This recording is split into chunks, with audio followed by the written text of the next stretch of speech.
Okay, so today we're diving into the Industrial Revolution. Yeah. And honestly, I'm pumped about this one. It's a big one. It really is. It's like the ultimate before and after story, right? Yeah. I mean, think about it. Life before factories, before mass production. It's almost impossible to imagine. Yeah. It's funny, Everything was made by hand. right? Basically like we were living in a museum diorama or something. Well, back then it was like the main game, right? Like the cottage system. People were making stuff in their homes, their workshops. Each piece was one of a kind. It wasn't like today where everything's mass produced. Right, yeah. Gotta say, as cool as handcrafted everything sounds, Yeah. I kind of like having, more than one pair of shoes and not having to wait 6 months for a shirt. Yeah. Well, there's that. I can see why things had to change. Yeah. And that's where our friend Adam Smith comes in, right? Oh, yeah, the OG capitalist. Pretty much. Yeah. So before Smith rolled up with his big ideas, you had mercantilism. Basically, governments had their hands in everything, controlled all trade, told people what they could sell, how much they could sell it for, the works. So not exactly a recipe for entrepreneurial freedom. Not so much, no. But Smith comes along and says, nope, throws this whole laissez-faire idea out there. Let the market do its thing, he said.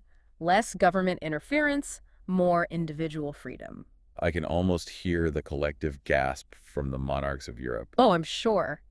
This is radical stuff for the time. Yep. And at the heart of it was this concept of the invisible hand. Invisible hand. Okay, now you have to explain that one.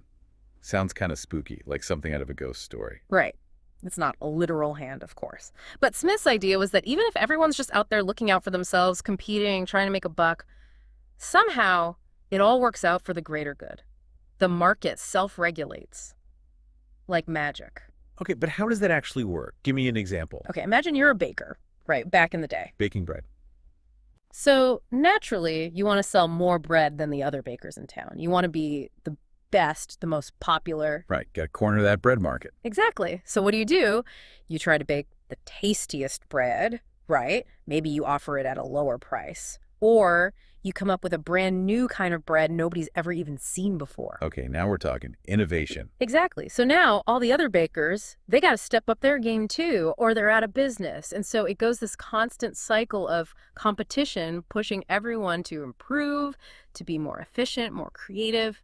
And ultimately, everyone benefits because you get better bread, lower prices, the whole shebang. Okay, I'm seeing it now. So Smith's argument is basically that a little bit of self-interest isn't such a bad thing after all. It's actually the driving force behind progress. That's the gist of it.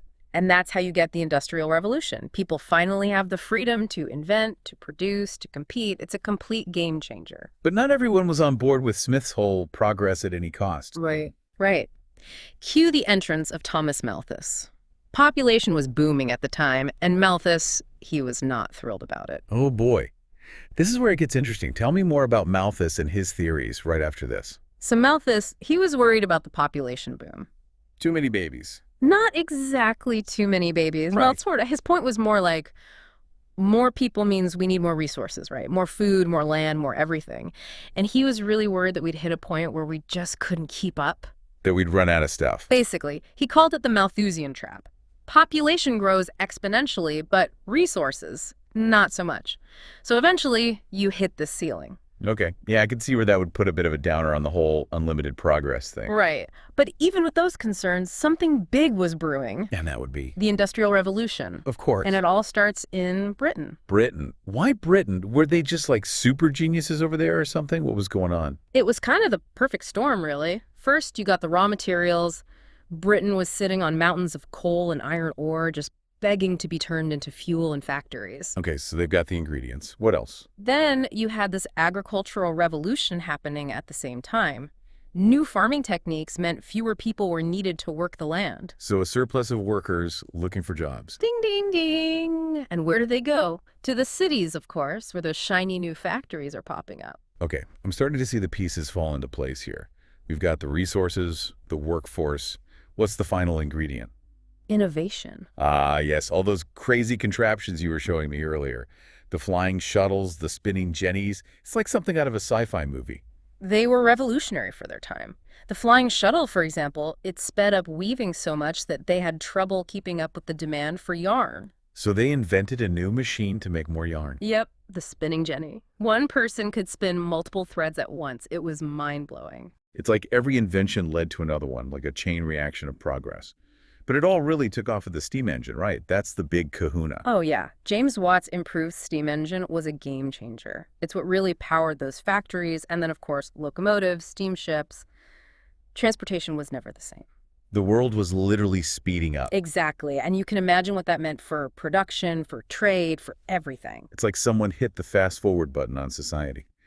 So we've got factories popping up left and right, cities swelling with workers. What's the impact of all this? Was everyone thrilled about this new, faster-paced world? Well, it was definitely a mixed bag, life in those factory towns. Not always pretty. Oh, how so? Imagine moving from the countryside, where you had space, fresh air, to a cramped tenement building in the city, sharing a single room with multiple families.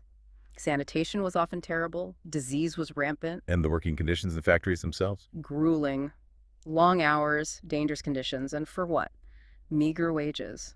It's the dark side of the Industrial Revolution. Yeah, it's a good reminder that progress isn't always pretty, that sometimes it comes at a cost. Absolutely. And people started to realize that they needed a way to fight back, to demand better treatment. That's where unions come in. Unions. So tell me, how did this idea of collective bargaining actually take shape during this time? What were the tactics they used? Well, they realized there was strength in numbers, right? Instead of each worker trying to negotiate with the factory owner individually, they joined forces. So the union spoke for all of them. Exactly. It gave them much more leverage to bargain for better wages, safer working conditions, things like that. But the factory owners weren't too keen on that. No, not at all. They resisted these changes every step of the way. So how did the unions fight back?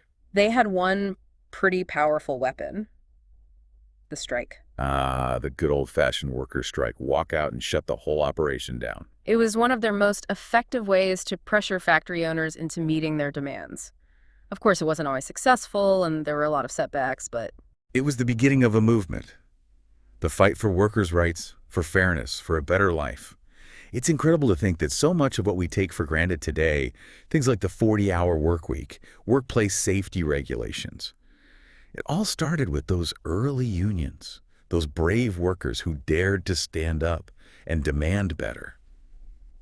It's kind of mind-blowing when you think about it. yeah. Like here we are all these years later, and we're still dealing with the fallout, you know? Oh, totally. The good, the bad, the ugly. It makes you wonder, like, what will people say about our time 100 years from now? What will be our industrial revolution? Right. Will it be the internet, artificial intelligence, Self-driving cars? maybe the metaverse? Who knows? Right. But it makes you think. Yeah. So looking back on it all, the Industrial Revolution, Yeah. good thing, bad thing. I mean, it's complicated, right? Right. There's no easy answer. On the one hand, you've got incredible progress. Right. Lifespans increased. Living standards went up for a lot of people. We got new technologies, new ideas.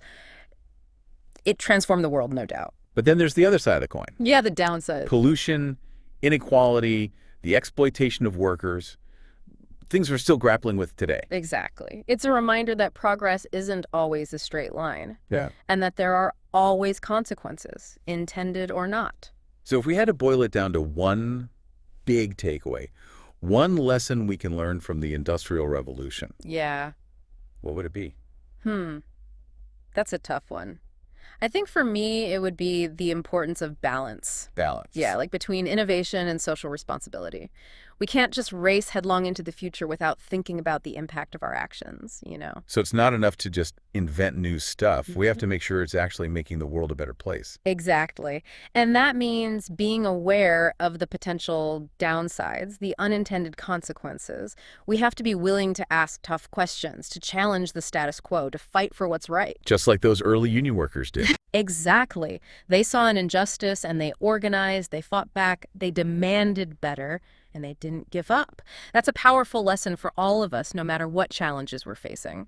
It's a good reminder that we all have a role to play in shaping the future. Absolutely. So as you go about your day, think about that. What kind of future do you want to see? And what are you willing to do to make it happen? That's something to chew on. Until next time, keep exploring, keep questioning, and keep diving deep.